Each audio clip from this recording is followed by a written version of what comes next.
Hi everyone, this is Sunette. In this video, continuing with the defining process of your family, brother and sister, and also your new family or even any one other person in your life who aligns more into your definition of the word brother and sister or sibling.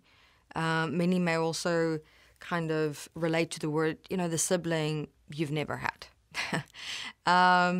But as an addition to your, original family. So I like the reference that I used in the previous video of always remembering that your original family is the foundation of the house, the house which is you. It's like throughout our lives, we build our own homes within ourselves. As this saying goes, which we're all familiar with, home is where the heart is. My heart is right there. So this is my home. My home is me. And who and what fills that home to also make it a home, and this is my definition of a home, is the people in it. And those who have in memories, I've got, for example, in my home, let's all create a home quick here. Let's put the foundation down of the people we grew up with, whether it is a mother, a father, a friend, a family friend, grandparents.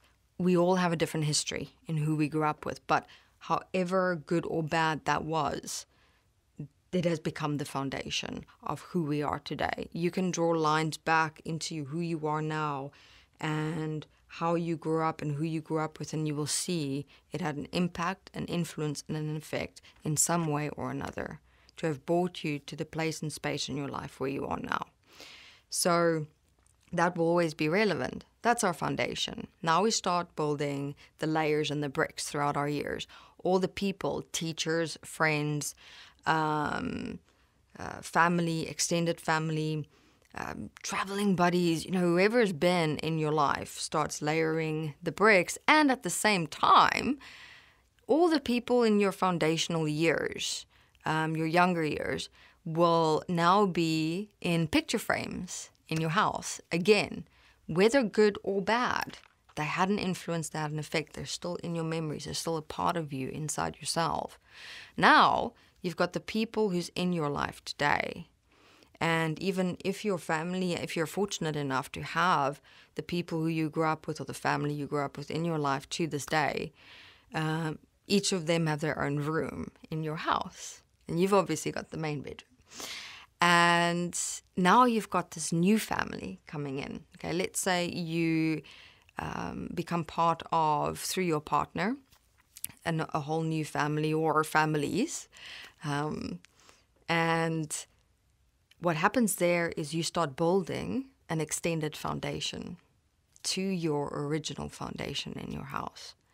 That family will be next to and with your original family because you are now extending and expanding your foundation of self into a new phase of your life. And how that new foundation might become when you and your partner or whoever's in your life, or even you yourself alone, decide to adopt one day or have a child of your own.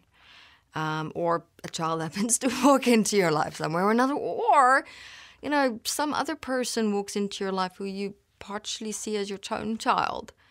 And then that foundation that you extended and expanded into, along with your original foundation, with your original family, becomes their foundation that you give unto them to go and build their own house one day.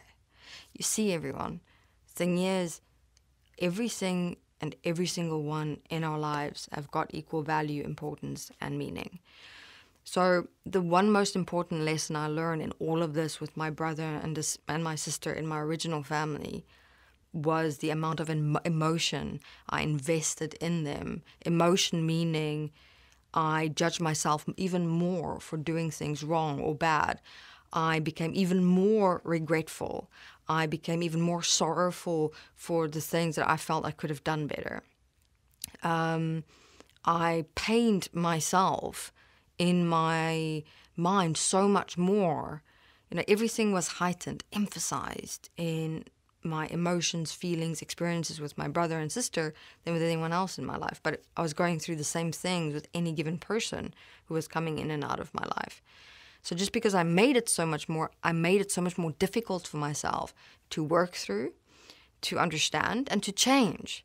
So I unnecessarily, so much longer in my life, carried the burden of my current brother and sister relationship on an emotional level without just changing it inside myself. All right, so now let's start with our original families, like how I started with my brother.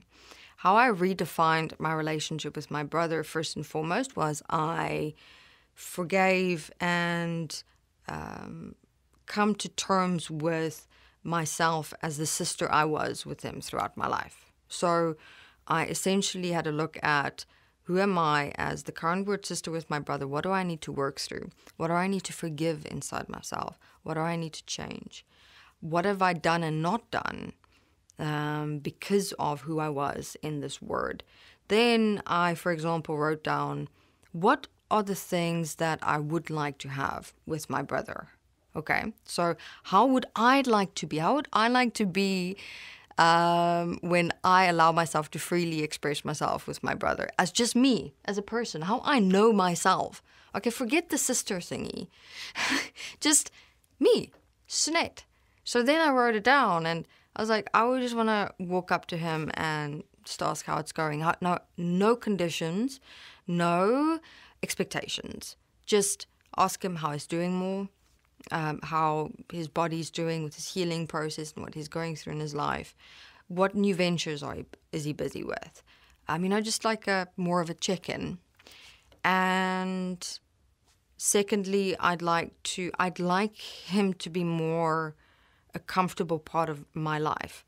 Comfortable meaning where I can just go to him and chat and we're more talkative and communicative and relaxed, but it's not there yet. Okay, so it doesn't mean it can't be that, but now I also have to ask myself, how can I create that? What steps can I take to create it? He likes playing guitar, for example. So then I looked at, I can sometimes go to him and just ask him, hey, what new tunes are you working on? Can you play some for me? And also not having any expectations, being unconditional. If he wants to or not, that's up to him. But in all of that processes, I started realizing that, you know what, in the end, it's not about him. It's not about our relationship. It is simply me just being me no matter what. Not expecting him to want to be talkative, because mainly he's not, nor can he really, because of what he's going through in his life. There might be physical conditions that doesn't allow him to, for example, be able to speak as much as he would even like to. I might be walking in, asking him about the guitar playing, but, his back might be a bit sore, or, he might want to be lying down, or he's got other things going on, and not take that personally. So, but at least where it was coming from was me giving myself that freedom to share, to express, to ask, to be there, to be a part of. And that, everyone, is what I want you to remember. That's what in the end, out of all of this, was keeping myself from doing. I was keeping myself from just being me. Damn it. As simple as that was. And we sometimes, even in all our relationships, everyone, don't just take it now to your brother and sister. Look at all your relationships. Look at your parents. We sometimes suppress and limit ourselves in the way we communicate and share and participate and just be there with. And just because of this definition of brother, sister, child, parent, where it becomes way actually too much burdened in our limitation over the years that we don't realize and kind of wake up and go, how much am I actually really talking to my own kids? Participating, sharing. You're looking at it from a parent's perspective, from a sibling's perspective. How much am I really just chilling and spending time with my siblings? When last did we just go out for a lunch or something? I've also started doing that with my brother, just more inviting him into lunches I make. You know, when I make lunch, I think of my brother, hey, he sometimes doesn't know what he wants for lunch. So let me ask him. And that's fulfilling for me at this stage, because I'm first starting being me with my brother and getting to know myself with my brother without this sister burden hanging on my shoulders the whole time. And everyone, what is important when doing this redefining and living process is not expecting anything back. Having no conditions, being unconditional in you learning to be yourself. Because, I mean, it's going to be futile if you're kind of doing this and then try it for a week and go, you're the problem. You're to blame for this relationship. You know, not me, because I'm changing and you're not. You know, so it's like, that's not the point here, everyone. It's about ourselves. And you will be surprised at how many qualities of yourself you might learn here that you might have been suppressing in more areas in your life than you realize. All right, everyone. Thank you very much. We'll continue more with the brother-sister redefining and living process in the next video, taking on more the sister dynamic. Thank you very much.